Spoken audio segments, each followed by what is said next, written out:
ഹരേ കൃഷ്ണ. ശ്രീമദ് ഭഗവത്ഗീത അധ്യായം 2 സാഖ്യയോഗം ശ്ലോകം 46. യാവാനർത്ഥ ഉദപാനേ സർവദഃ സംപ്ലുതോദകേ താവാൻ സർവേഷു വേദേഷു ബ്രാഹ്മണസ്യ വിജാനതഃ.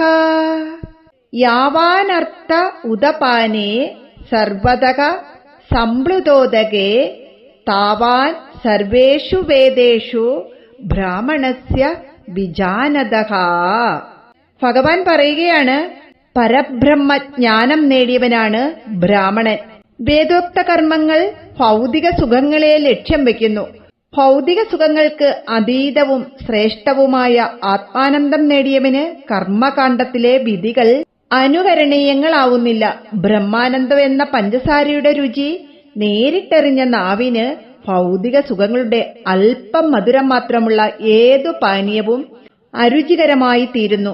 നിറഞ്ഞു തുളുമ്പുന്ന ശുദ്ധ ജലാശയമാകുന്ന ആത്മസാക്ഷാത്കാരം പ്രാപ്തമായിരിക്കെ സ്വർഗീയ സുഖങ്ങൾ പ്രദാനം ചെയ്യുന്ന കിണർ മാത്രമായിട്ടുള്ള വേദവിധികൾ നിഷ്പ്രയോജനമായി അനുഭവപ്പെടുന്നു.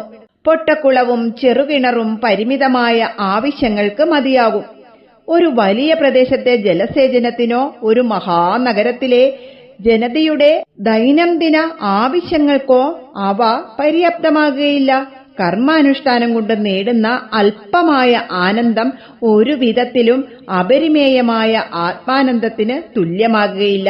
ഇന്ദ്രാദിദേവന്മാർക്ക് ലഭിക്കുന്ന സ്വർഗീയ സുഖങ്ങൾ കൂടിയും കർമ്മങ്ങളുടെ ഫലമായുണ്ടാകുന്നവയാണ്. ആ സുഖങ്ങൾ നശ്വരമാണ്.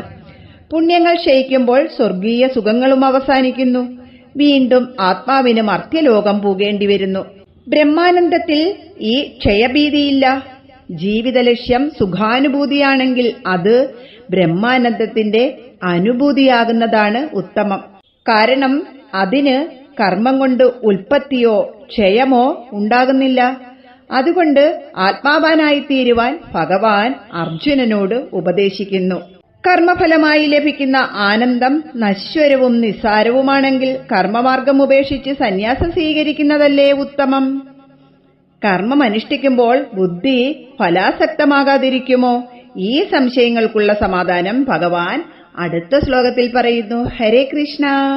ഇതിന്റെ വാക്യാർത്ഥം ഇങ്ങനെയാണ്: സർവദഃ എല്ലാവിധത്തിലും, സംപ്ലുതോദകേ വെള്ളം നിറഞ്ഞ തടാകമുള്ളപ്പോൾ, ഉദപാനേ കിണറുകൊണ്ട്, യാവാൻ യാതൊരു തരത്തിൽ, അർത്ഥഃ പ്രയോജനമുണ്ടോ, വിജാനതഃ ജ്ഞാനിയായ,